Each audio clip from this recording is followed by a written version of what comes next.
개미 베르나르 베르베르 지음 제1장 일깨우는 자 7번째. 이 덤불을 빠져나가야 한다. 먹이 탐색에 나선 개미들 중에서 나이가 가장 많은 축에 드는 개미 하나가 제안을 한다. 뱀 머리 대형을 짓자는 것이다. 들어가기가 꺼림한 지역으로 나아갈 때는 그게 최선의 방법이다. 즉시 합의가 이루어졌다. 모두들 같은 순간 같은 생각을 했던 것이다. 선두에서 척후 개미 5이 역삼각형 모양으로 자리를 잡음으로써 대열의 눈이 되어준다. 한 걸음 한 걸음을 조금씩 신중하게 떼어 놓을 때마다 척후 개미들은 흙을 만져보고 하늘의 냄새를 맡고 입기를 조사한다.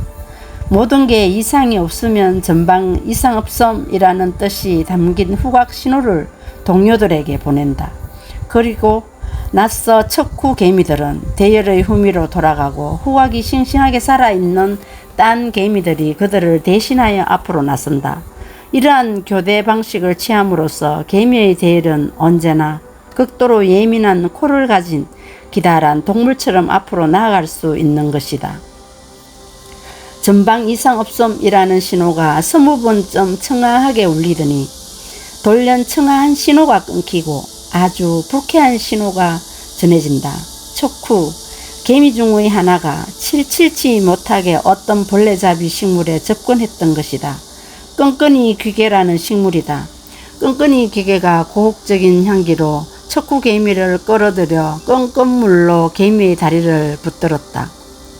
그렇게 되면 모든 게 끝난 것이다. 끈끈 틀에 곤충의 몸이 닿으면 문의 경첩이 접히면서 문이 닫히듯이 생체의 기계장치가 작동하기 시작한다.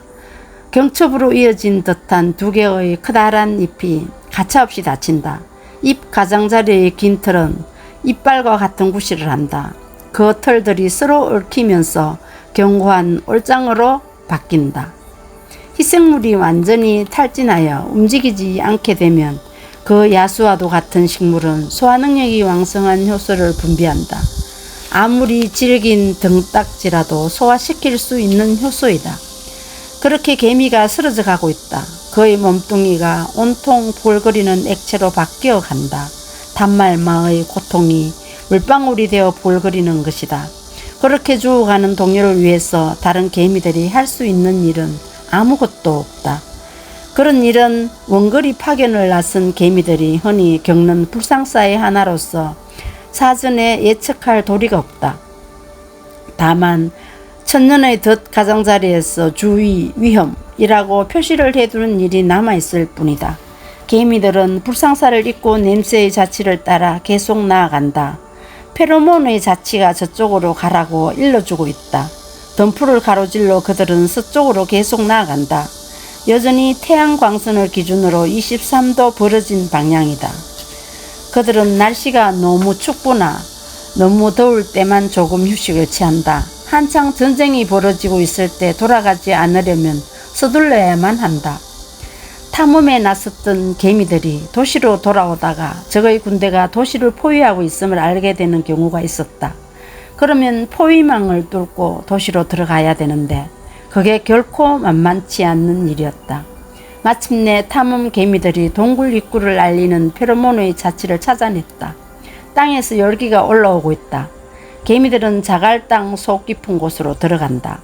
아래로 내려갈수록 은은한 겨울물 소리가 점점 가까이 들린다. 온천이다. 샘에서는 김이 모락거리고 유황 냄새가 진하게 풍겨온다. 개미들이 샘물에 몸을 적신다. 문득 이상하게 생긴 동물 하나가 눈에 띈다. 흡사 공에 다리가 달린 것처럼 보인다. 실은 풍뎅이과에 속하는 쇳덩구리가 쇳덩과 모래로 만든 공을 밀고 있는 것이다. 공 안에는 쇳덩구리의 알이 들어있다. 신화에 나오는 아틀라스처럼 그는 세계에 받치고 있는 것이다. 비탈이 내리막일 때는 공이 저절로 굴러가고 쇳덩구리가 쫓아간다. 오르막에서는 애명걸면 헐떡이며 공을 밀어 올리다가 공이 미끄러지는 바람에 다시 가지러 내려가기가 다반사다.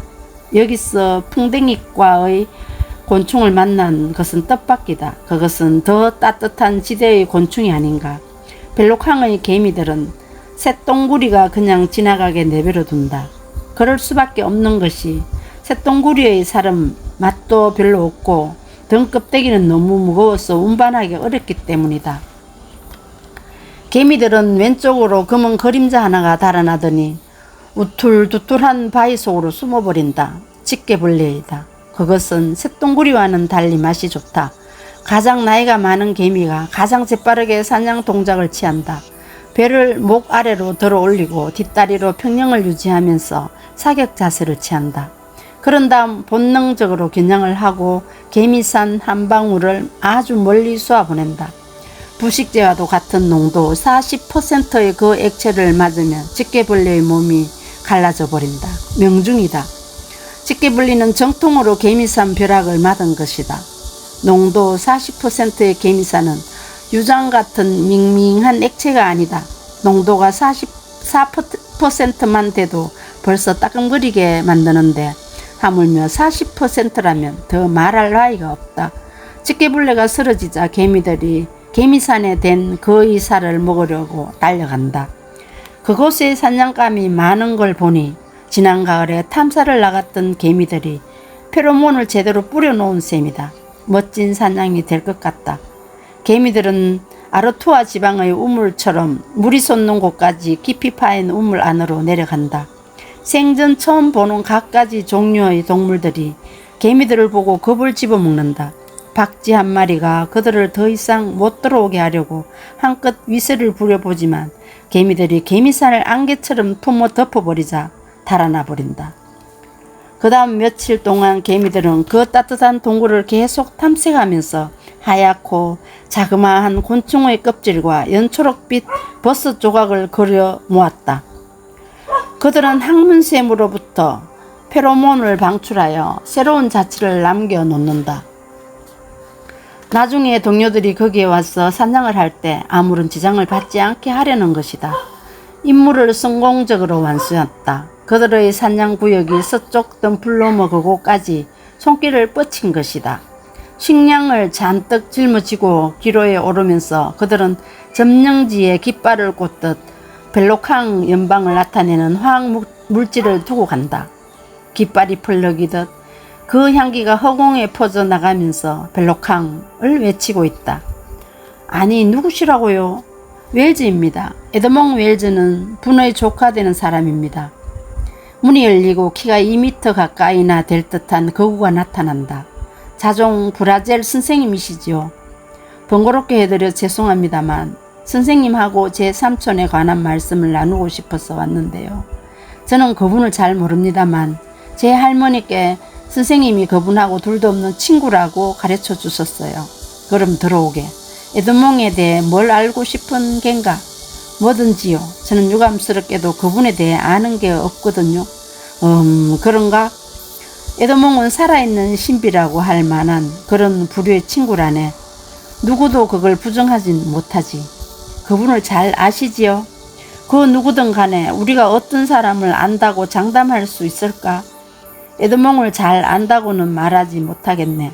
다만 우리 두 사람은 인생의 많은 시간을 나란히 걸어왔고 그 친구도 나도 그 과정에서 불편함을 느끼지 않았다고 말할 수는 있겠지. 두 분은 어떻게 만나셨어요? 경청해 주셔서 감사합니다. 오늘도 행복한 하루 보내세요.